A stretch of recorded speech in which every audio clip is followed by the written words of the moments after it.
Hey everybody, welcome back to the Complete Game with Kurt and Garrett Schilling. What's up, G? What's going on, everybody? Uh, hey, you're now like a one job guy now. Yep, and about to be cresting into my 30s, officially an old man. Yes, May 27th, the youngster will be 30, um, and he will actually also be committing full time to the show. He's actually going to be starting his own podcast as well. But he'll be able to get in full time, and you'll see the show's going to evolve over the next couple of months um, in a lot of good ways. So I'm excited for you.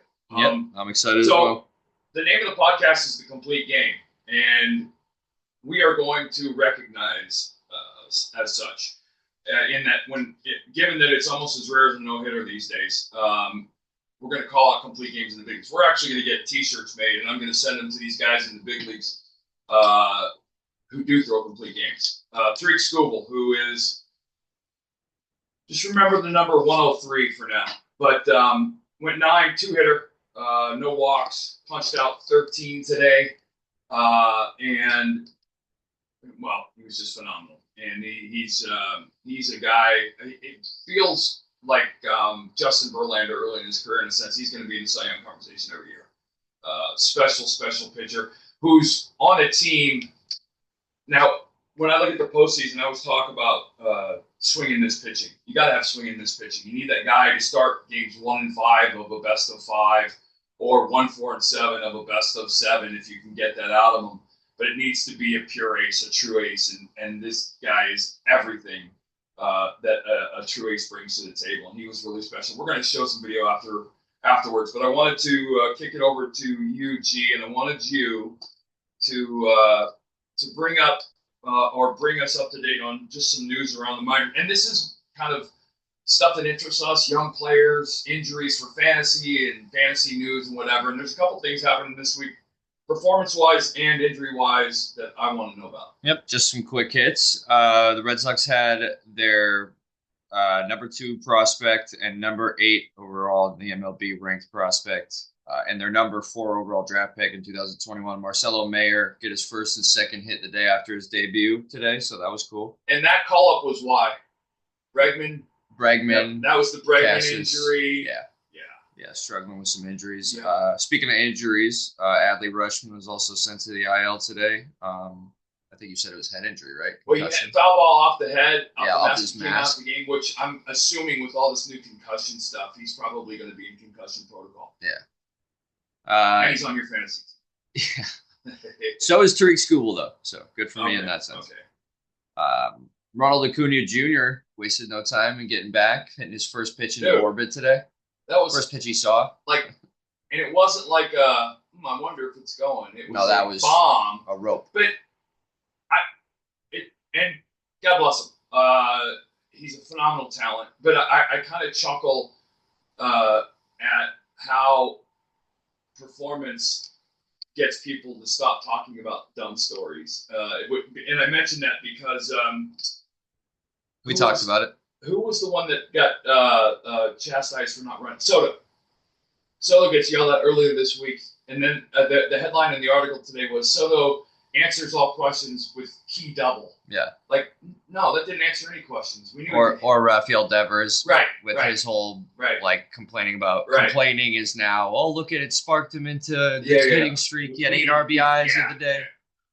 Yeah. So, but Acuna hit another home run like the second day, and he's clearly just right back in the swing of things. So he's rewarding all those guys who spend an early pick on him. You know, it's certainly, I think everybody's expecting early May, but no matter, he's clearly, that's always the thing. When you watch hitters come off of the disabled list, you got to watch their timing. He clearly had everything down. So what else? And put a bunch of Braves fans who were nervous about that start back at ease. So, and then last but not least, Michael King is quote unquote sidelined for 2 weeks with right shoulder inflammation. Can you speak a little bit about that? Yeah. Maybe? So let's talk about this. And it always kind of, I don't want to say makes me laugh because it doesn't make me laugh, but I always kind of chuckle when I read these things. It said that he has right shoulder inflammation, which I generally tend to think and it leans towards labrum stuff. But Michael King is I watched some video of him earlier, and I've seen some video earlier. He's another guy that's kind of a max effort guy, very close to being polished, but 2 weeks is never ever the case. What it means by 2 weeks is that he probably won't pick up a ball for 14 days. He'll get stim and all the other things that you get in the training room. So when you see a guy 2 weeks, what that generally means is at least 4, if not 6 to 8. Don't pick up a ball for 2 weeks. Everybody kind of, you jump back in, you throw a light bullpen. If that goes well and there's no discomfort, you throw another bullpen. Pace picks up, intensity picks up, then you probably throw a third bullpen. So you're talking about another week to week and a half of those 3 bullpens, which puts it at, 3.5 weeks before he throws the hitters, which is the 4th thing. And if the hitter thing goes well, you're talking about that's a month. Now it's a rehab thing, which is generally probably if he's only out a month, 2 starts. So you're talking 6 to 8 weeks. And for a guy who was a big piece of that rotation, that's a big thing in San Diego. I hope it's nothing serious. But I got to tell you guys, and if you pay attention to this stuff, you'll see. Generally, taking 2 weeks off is never, ever the fix. Generally, they'll shut him down for a month and then whatever, it's never taken. It's never worked. I don't know in history anybody of any substance that's ever sat for a month with elbow inflammation. It doesn't work that way. Something is wrong that has caused inflammation in the shoulder joint, and it could be anything, right? They don't tell you the truth, and they're not obligated to. They just tell you he has right shoulder inflammation. He's going to have a battery of tests. They're going to find out whatever they're going to find out. But there's damage in the shoulder. Now, the extent of the damage becomes the problem or the issue or the non-problem if there's not a lot. The biggest concern for me is always don't spend 8 weeks to 12 weeks figuring out that he needs surgery. If it becomes apparent early, get it done, because then you're looking at the back end. You want him back soon. And if it's shoulder, you hope it's labrum. If anything, not the rotator cuff stuff, but we'll pay attention to that. The big thing is to if you're a San Diego fan, pay attention to the date he picks up a ball and plays catch for the first time. That'll be the big thing. But and we talked about it. The draft. We're gonna get into the draft now, and I'm gonna show you guys some scouting video from YouTube.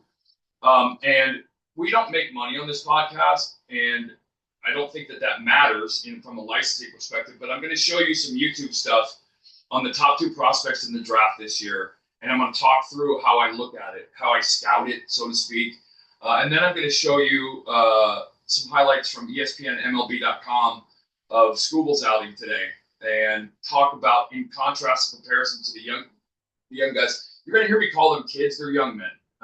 They're 17, 18, 19, 21 years old. They're young men. But I'm going to do what I did last time. I'm going to share my screen, and I'm going to go, 1 sec. I'm going to go and try and do this right. Alt-Shift-S. Yeah, there we go. All right, so this is a YouTube video of the top pick in the draft this year. Or, I'm sorry, the top-ranked pitching prospect. And there's a lot of speculation about what the Nationals are going to do with that number 1 pick. There's another Holiday in the offings as the top prospect. A lot of position players at the top prospect. But I've got basically the top 17 pitchers in the draft who are in the top 50. And we're going to kind of break them down over the draft. So what you're looking at, this is Seth Hernandez, 6 foot, 4 inch, 190-pound right-hander out of high school. Now, high school, and the reason you probably won't see him pick one is because of the risk factor that people put with high school pitchers.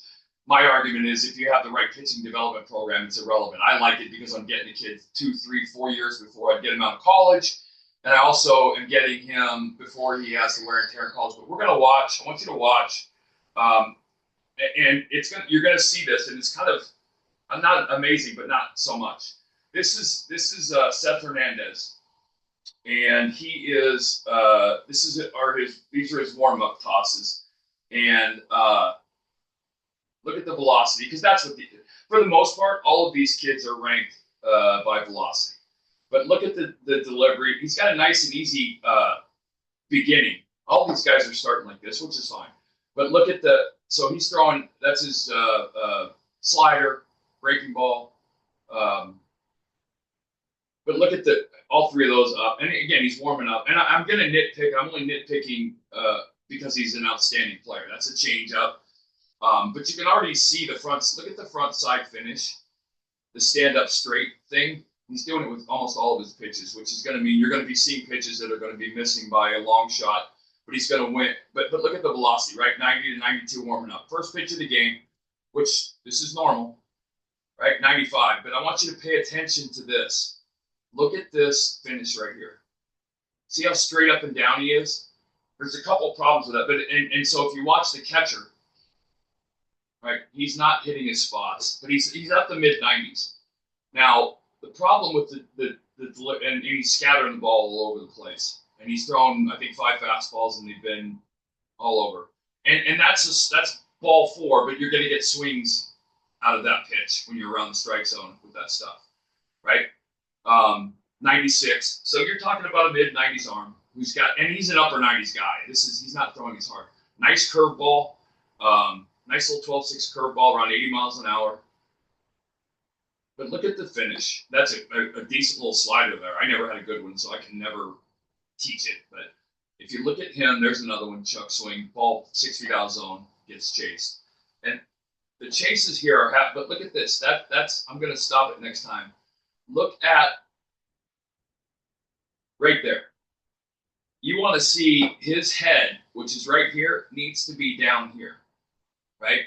And this is a byproduct of all these throw harder schools.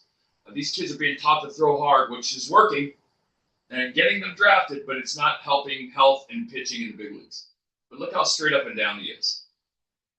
And you'll see a comparison here later. But look at same thing, right? Breaking ball, same finish. Now, the problem is you can't throw breaking balls with that straight up and down unless you do extend a little bit because you have to spin the ball out in front of you. But if you keep watching, look at the catcher, right? That's a thigh high, belt high slider away. A good pitch in that he got a swing and a miss, but he's getting a swing and a miss because of the competition level, not because of the pitch in a sense, if that makes sense. Same thing, right? Look at the ball out, catcher, oof. But there you go. 3 straight sliders right there, and the 85, 81, 86, right? The inconsistent velocity is because of this straight up and down delivery, right? And for what it's worth, and again, I'm going to be nitpicking this from a pitching perspective, but these are young. He's not supposed to have polished mechanics. That's not what happens at this age. And that's okay. That's not a problem, but it's very fixable. But we're not seeing the transition. You're seeing a kid throw like this, and then 3 years later, he's making his debut, and you're seeing the same mechanics, right? So now we go into the second inning. He's loose. Look at the catcher. Good pitch, good spot. Look at the finish, same thing. And here's what I would tell you, 9 times out of 10. When you see the catcher set up, and a pitcher with this kind of delivery hits the glove, it's as much luck as it is ability, if not more. But you're going to start seeing him, right? Belt high. He's got a little comebacker, mid 90s. 84 slider. Now, I like his tempo. All right, so this is a great example of so what I like to do when I'm working with young pitchers is talk about this straight line, right? And by straight line, I mean when you look at his heel right here, when you see his landing foot, which you want the toe to plant first, his heel of this foot should be aligned with the heel of this foot, right? So what you've got here is, and for the most part, he's a little across his body, not much, not a big deal. But that's a changeup neck high that he gets a swing and miss from because of his stuff. Right, another changeup.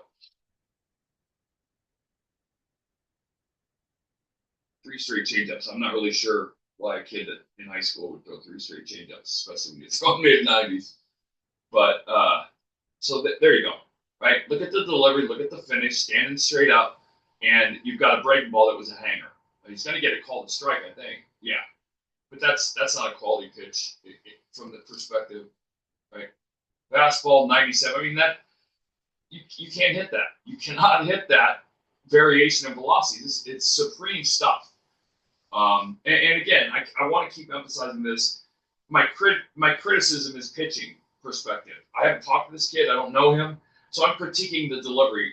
He's clearly got elite physical talent, but his mechanics need work. So again, same thing. And so what you're seeing is a consistent delivery, which is why for the most part, you're getting consistent. Yeah. See, that's a non-competitive pitch. Can't throw those. All right, there's a good example. All right. This is a rare back and throw 2-strike situation, which is fine. But look at the catcher.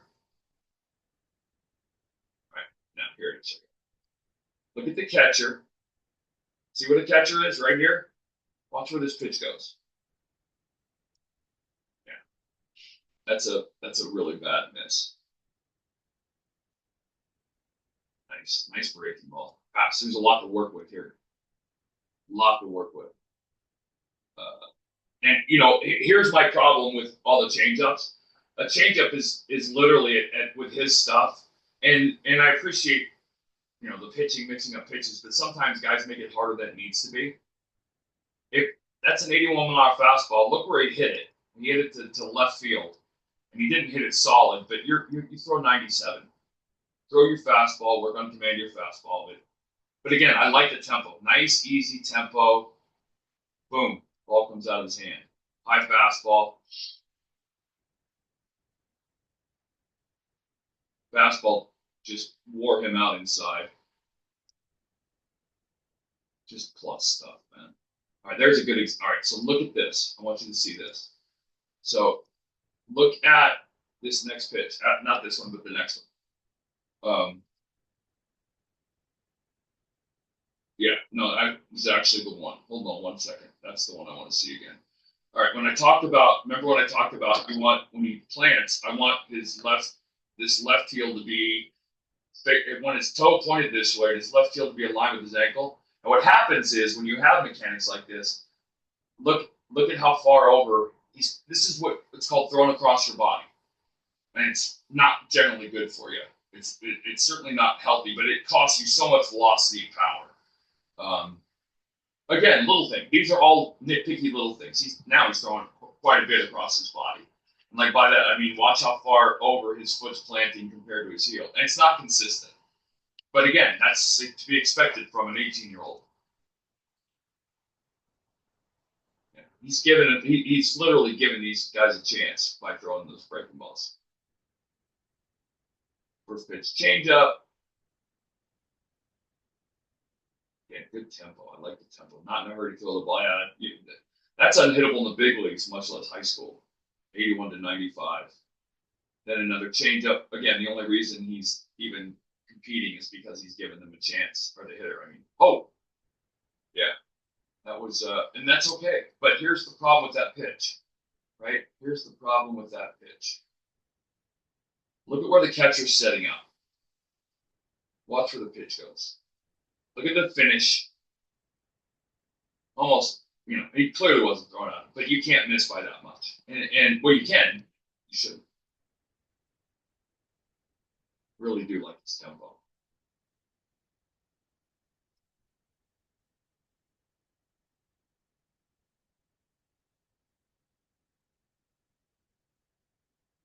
Yeah, I'm guessing he's not calling his own pitches. If he is, that's a conversation to have. That's a good pitch. That's a really good pitch. Kind of a hanger. Yeah, that's good. All right. So that's Seth Hernandez, who is probably he'll probably be the first high school pitcher off the board. Although there's another high school pitcher who we're going to talk about next episode who I love that I would be as interested in. But he's the number one high school pitcher off the board. He's got a nice breaking ball. He's got clearly elite stuff. But this is a kid I grabbed from my first that's a kid I grab first day in and say, hey, listen, the only thing I want you to carry over from high school is your velocity. We're gonna build your mechanics. And at 18, you can reinvent a guy. You don't need to reinvent him. Like I said, his tempo's great. He's got that 85-mile-an-hour tempo with the upper 90s stuff. So that was Seth Hernandez, and that he'll probably be one of the first players off the board.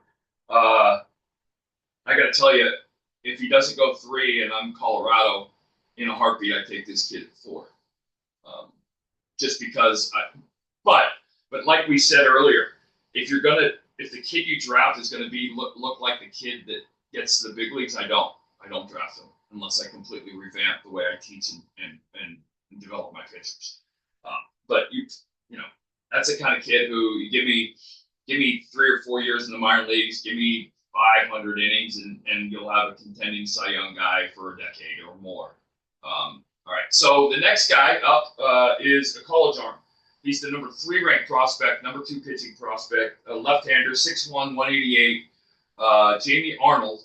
And I'm going to do screen share again, and we'll watch. I don't have as much footage of him, but I want you to watch, and you're going to see a lot of the same criticism and critiques. And I want to caveat this.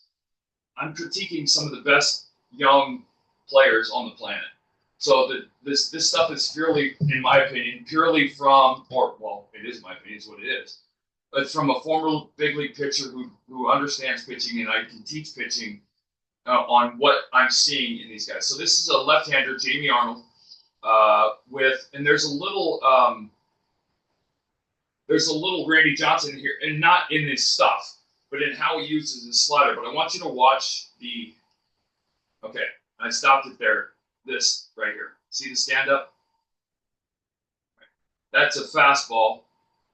And I want you to watch right in the middle of the plate. Swing and a miss. But again, that's stuff. That's now he's down and in. I'm guessing breaking ball. Nope, fastball. And that gets back to it, right? Look where the catcher sets up. Look where the catcher sets up. And that ball finishes right in the middle of the plate. That's nasty.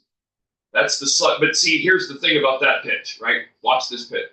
So look at where he's set up. That's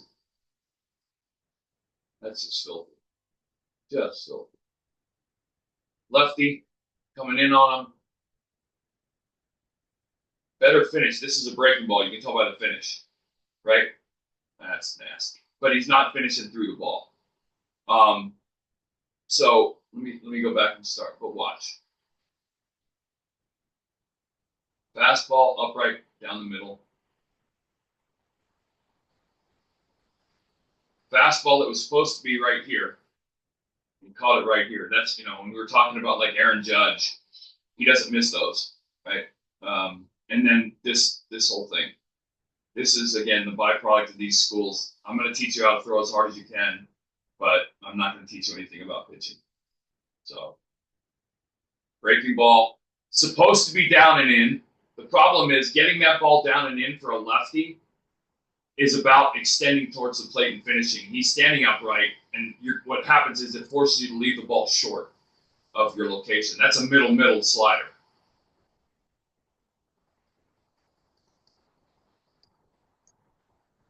That's just filthy. And I watched RG do that about 4,000 times. Another really good pitch, but look at the finish. So, and it's going to be broken record time. He's going to be tough on lefties because of the arm angle. You see his arm angle's down here, more towards 9. You can't. Same thing, right? But that's just so hard for a hitter to lay out, especially a left-handed hitter. So yeah, so that is those are the top 2 picks, top 2 prospects. You're probably going to see there's talk about the Nationals going after Arnold with the first pick. If I had my druthers, if I'm running an organization, I would have Hernandez ahead of Arnold just because Hernandez is 18, Arnold's 21, and I don't know that But I wouldn't have a problem with either one. Either one of those guys would be okay as my first pick. If I'm the Rockies, I'm probably going to go with Hernandez if I'm taking a pitcher. But the other guy, we'll talk about in a couple episodes from now, a guy named Tarik Skubal is somebody I'm kind of in love with. 6'8" lefty who, at 18 years old, has better mechanics, consistent mechanics. So there. Hopefully, I hope that's interesting. I'm not really sure how into it you get, but I wanted to finish off by showing you guys this, right? So, and I will. Hold on. Let me share my screen. So we talked about Tarik Skubal today, and I want to show you highlights from ESPN, MLB.com. I want to show you Tarik Skubal today. I want you to look at. So that he was nasty today. He was nasty. You got a great big body pitcher. So look at the delivery. But look at the. One of the things that again, total nitpicky. I would work on this. I want that glove to be at the side. I want that glove. It's kind of a dead front side, but I'm going to be nitpicking for a guy throwing 100. Right, that's 98, and you can miss. That was supposed to be down and in, up and away, but you can miss when you're around the plate. And I want to mention this number right here. This is, I didn't have near the stuff Tarik Skubal had, but this was generally against really good pitchers. You're going to see these numbers. 3, because you throw a lot of strikes, so hitters are going to try and get on you early before they have to deal with your breaking stuff. You're going to see a significant bump in batting average first pitches against the rest of everything you do. But look at this. Look at the finish. This is, where all those other guys you were seeing them stand straight up, the leg kick and all the other stuff. This is a changeup, I think. But look at the finish. Watch it again. Look at the finish. Boom. What a beautiful pitch. That's an 89 mile an hour changeup, by the way, which is some guys' fastballs. So 0-1 count. And, supposed to go in but missed up. That's a good miss. When I talk about good misses, bad misses. But when you're around the strike zone all the time and you're close to your spot, you can miss at 99 and get a lot of swings. That's especially the 2-strike approach. Okay, breaking ball, you left up a little bit. But when you're sitting and defending against 99, beautiful pitch right there. So he punched out 13 today, and I mentioned the number 103. We'll get there, but look at these. See that he tried to go away with the changeup, missed down and in, but he missed down too. That's the other thing. Good misses, he missed down. But this kid is just, my goodness.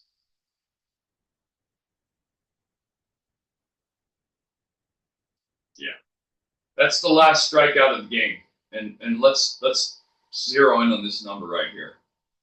The last fastball he threw, which was down and in, was 103 miles an hour. That was pitch 94. Now look at the finish. Here's the thing. You hear me talk about the upright thing. I'm okay with that every now and then. And generally, when you see it, or when I did it, it was with 2 strikes. When I was reaching back. And if you're going to reach back and do that, you're going to do it for 4 or 5 miles an hour, which is exactly what he did. And the analogy I use is, think about this. Those the young guys that we were showing you, this max effort thing. It's like having your foot all the way to the floor on the gas pedal and then trying to push it farther. You don't have anything to reach back for. You don't have anything like so for example, when Seth Hernandez or when Chase Dollander is on 2 strikes on a hitter and he grunts and gives it every other thing he has on 2 strikes, he'll go from 97 to 98 or 97 to 96. Whereas for me, I was 92, 93, 94 pretty consistently. When I reached back and gave it a little bit more to finish off a guy with 2 strikes, I would go from 93 to 98 or 92 to 97. That's a marked difference that's visible. And I heard Greg Maddux say something the other day that I thought was fascinating, Gary. He was talking about If I reach back and throw a ball 91 and I'm throwing 90, he goes, if you look at the freeway and you watch a car going 90 and a car going 91, can you tell which one's doing 90 and which one's doing 91? And I thought about what a genius way to look at it. And that's exactly right. You can tell the difference between a car going 90 and a car going 98. But those 1 or 2 miles, if you're, and I call it reaching back, but it's the opposite. If these guys are max effort every pitch, so when they quote unquote go to the well, they don't have something extra to give you. Tarik Skubal went to the well and went from 96, 97, 98 to 103. That's getting after it. That's a value. It's not healthy, but if you're going to do it, you need to do it and make it market. Same thing with a breaking ball. When you try to throw a breaking ball, bury a really good 2-strike breaking ball, I always used to laugh at the guys who had great breaking balls. They would rip off a first pitch hook that was just nasty, and it was like, okay, what's left? You just saw your best breaking ball, and so there are get me over and there are swing and miss, and you have to understand there's a million things behind those things, but they come with kind of knowledge of the hitter, knowledge of your stuff, knowledge of the game. So I would say, as a fan perspective, you get to see guys like Tarik Skubal and your ace, reach back from, and if you watch the game today, he's at, like you're saying, 97, 99, sitting there usually. But a guy like, we talked about it last week, that has the ego, that knows he's the man, knows when he can go back and reach up for 103 if he's got that in his bag to put the exclamation point on a complete game. So. And that's a great observation, because part of the issue about reaching back is knowing when. If you're a max effort guy, which those young kids we just saw, they're max effort guys, you don't have the reach back pitch. You just have the try harder pitch. You can't really try harder than max effort, because that's when you get shoulder inflammation and the strained elbow and all the other stuff that we're seeing. And I'm continuing to go down the path of, I think that there's an opening to reach these kids at a younger age, instead of the velocity schools, to create a pitching school to teach these kids how to pitch physically. And that's lacking. It's sorely lacking. Like I said, if you go back, find video of Chase Dollander pitching at Georgia Southern, and then find a video of him pitching at Tennessee, and then find video of him pitching in Colorado. Physically, you're looking at the same exact thing. That should never, ever happen. Ever. No, and it's not a bad thing in the sense, from the kids' perspective, from these young men's perspective, because, again, you're not supposed to have polished mechanics. When you do, that makes you, I can remember the 2 guys I really remember were Clemens. Ben McDonald was another one who came out of college and had near-ready big league stuff, but his mechanics were near-ready. That just doesn't happen. And I don't know why, but again, why we're getting away from putting 300, 400, 500 minor league innings on a kid before you call him up. But we've gotten away from it, number one. And number two, why are we seeing physically the same kids pitching in the big leagues physically the same way they were in A-ball? That should never happen, ever. And a lot of it is the coaches' disdain or fear of getting on, like, Jamie Arnold or Seth Hernandez. I'm comfortable. You say, day one, they'll say, hey, listen, show them the video. This is what it looks like now. And then you show them video of somebody else that's a Hall of Fame caliber pitcher. This is what it's going to look like in a couple months, couple years, and we're going to get you there. But when you show up to the big leagues, you're going to be ready to toss 9 innings, and you're going to be ready to shut somebody out. And that couldn't be farther from the mentality these kids are coming to the big leagues with, and it's not their fault. So, all right, what else we got? We got some questions, Gene? We got a couple questions from the YouTube. We got one from PID4861. It says, no one will ever reach 300 wins again. What is the new 300 to litmus test Hall of Famer? I'd say it's 200 wins. Yeah, probably. I think that's been a lot longer than just the last. It has. I don't know how long that period of time is he's asking about. It has, but the other thing is, I think we've started to understand that wins are a very inaccurate stat in many ways. I don't want to downplay their value, but wins for a starting pitcher are so much more dependent on other things than other statistics in baseball. You can't drive in a lot of runs without guys on base, right? You can't win games if your team can't catch the ball, if your team can't score runs. And you see that all around the big. Paul Skeens is a great example, right? I mean, what is he, 5-2 or 5-3? Yeah. He should be 9-1. So Yes, I agree. I think 200. I think you saw with Pedro and Halliday, and in my situation, I got a lot of votes in my last year on the ballot. They voted for me. I only had 216. I think there are other metrics that I value. For me, it's walks in his innings pitch, striking up the walks. I'm a big proponent of the postseason factor. I think that's if you get a chance, I think that's a way to separate, good from bad from great. For a case in point, Andy Pettitte. Everybody talks about Andy Pettitte as this October monster who won 19 games. Andy Pettitte made 42 starts in October and won 19 games. Not downplaying how good he was, but Andy Pettitte wasn't a guy that you were saying in Game 7, oh my God, how are we going to win this game? As opposed to a guy like Dave Stewart, who, hey, you got the 1,000-yard stare, you're getting it, and you're getting his best game. And that's not to knock Andy Pettitte. Andy Pettitte had a phenomenal career. You're going to see, I think, CC Sabathia. I'm not sure what CC's win total is. I'll look it up. People are talking about him. I think he was 250 something. Right. And 3,000 strikeout guy. What he did, 251. 251. Yeah. What he did when he came over to Milwaukee was one of my favorite runs ever.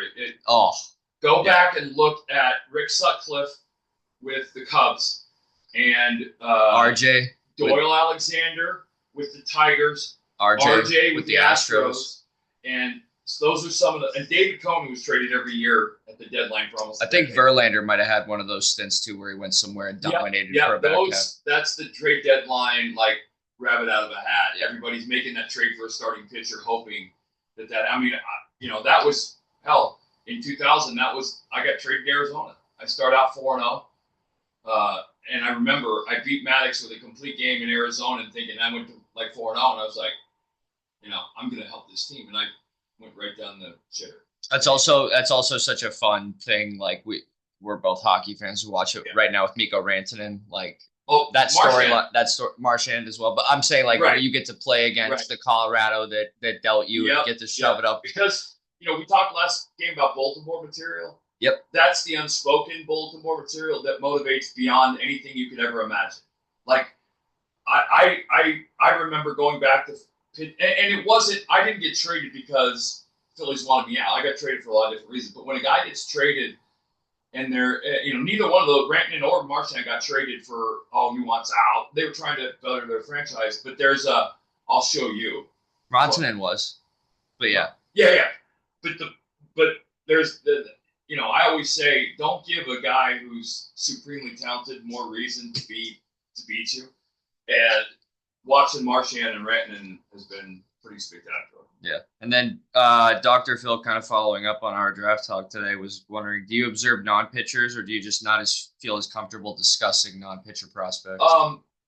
I observe hitting prospects. I don't have the depth of knowledge hitting to talk about fundamentals at a level. I would always defer. And, that's why having Manny in the video room was so valuable to me, because I would look over at him and say, what is this guy trying to do right here? Why is this, whereas, and so I was a visual guy off the field, but I couldn't, I could tell you, there's a kid who's at Georgia Southern, or South Carolina, named Bo Hollins, who you heard me talk about him, first baseman, who's a monster talent.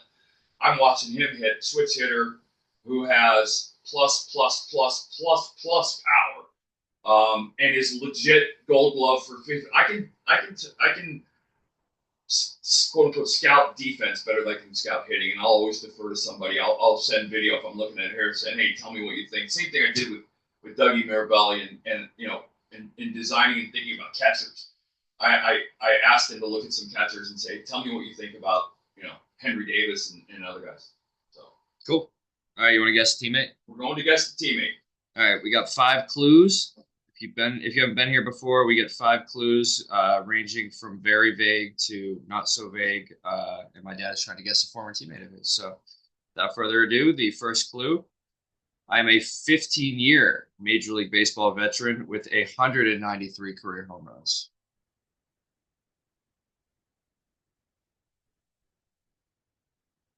Brady Anderson. Nope. A one-time Gold Glover in 2005. I also won Silver Slugger honors at the same season.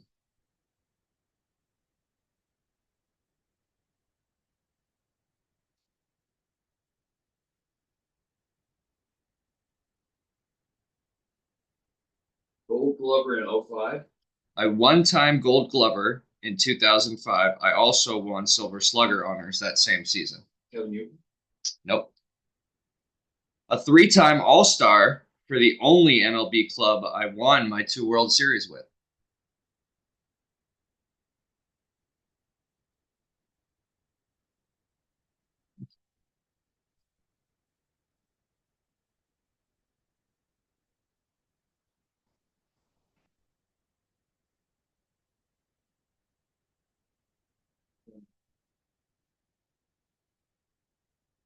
A one-time Gold Glove winner in 2005. I also won Silver Slugger honors that same season.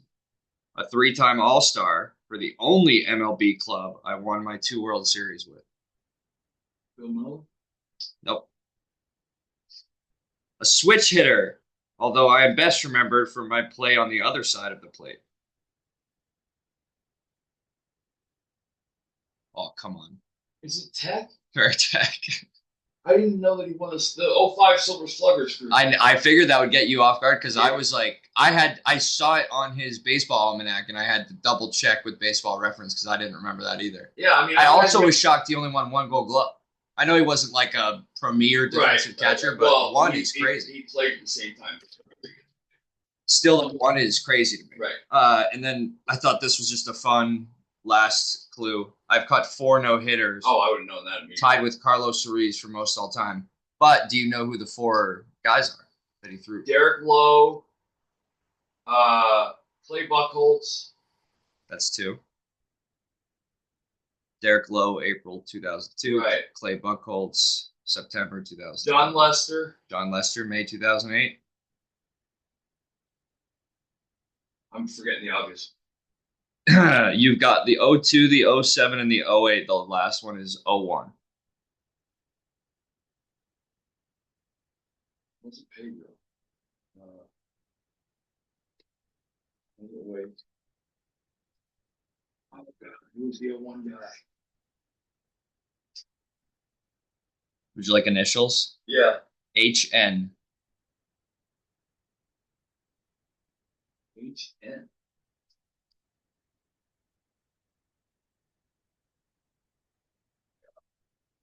Wow, I have no clue. Wow, Nomo. Hideo Nomo. Hideo Nomo, yeah. Huh. And by the way, I think he caught 7 one-hitters. Oh, really? I was gonna say my last hint was between the 4 no-hitters and the one. He caught, I think, 2 or 3 others that were lost in the 9th inning. Like, do you know that if those others shook him off? Probably not. Yeah, probably not. That's tough.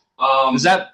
I was gonna say, is there anything? Not, I know nothing really does, but if there was one, like you could snap your fingers and have that thing be flipped, would it be that one or Soriano's home run? Soriano's. I was gonna say one of them has to bother you. You're like, if that little blemish, not that obviously the night ended up pretty good, but still like bothers. How did you get that?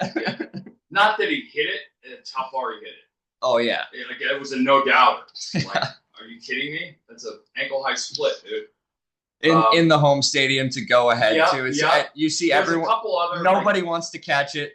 So I gave up. I gave up a home run to a guy. So I'm pitching against the Pirates in probably '97 or '98, and it's 1-1. It's like the 8th inning, and the Pirates try to suicide squeeze with 1 out, and we pitch out, miss him, we get the runner. The guy trying to suicide squeeze is Kevin Polkovich, smaller than Dustin Pedroia. Next pitch, he homers off the foul pole down the left field line to beat us 2-1. I punched out 15 through a complete game, and to this day, when I text Tino every now and then, he'll text back, I can't believe Kevin Polkovich. Like, it's just something I've never ever forgotten. Yeah. Probably bothers him just as much as it does. Oh yeah, because we were, so. All All right, hey guys. Hopefully you enjoyed it. We'll be back on Tuesday. Uh, Kyson Witherspoon, Kate Anderson, Liam Doyle, Cruz Schoolcroft, Tyler Bremner, Xavier Middleton, Jack Bauer, great name. Riley Quick, Pat Forbes, Aaron Watson, Matt Fisher, Zach Root, Landon Harmon, Angel Cervantes, Cameron Appenzeller. Those are the remaining guys on the top 50. Those are the pitchers. We're going to go through some of them on the next episode. Keep going through the draft. Thanks for listening, guys. We'll see you next game. Please subscribe, tell your friends, and we will be back on Tuesday. Thanks. Take care, guys.